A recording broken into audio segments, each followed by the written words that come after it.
All right, our top business story of the day today, a strike could be looming at WestJet, and Jameson Berkow is joining us from BNN Bloomberg.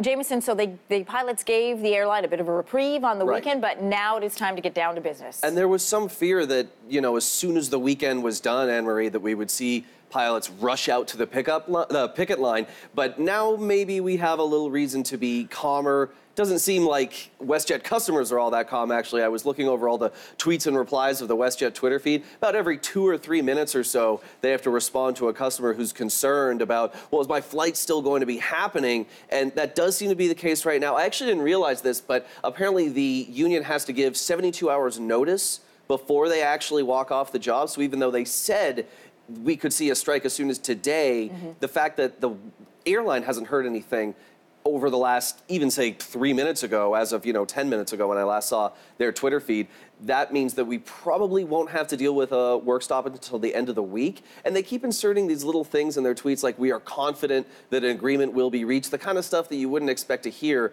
from the social media communications team. Well, they're trying a really positive spin on this, right? They understand that they need public empathy on board when they head into negotiations. It was an interesting tactic to, give up some leverage by saying, listen, we won't strike over the long weekend, but we expect that to come back to us in good faith. Right.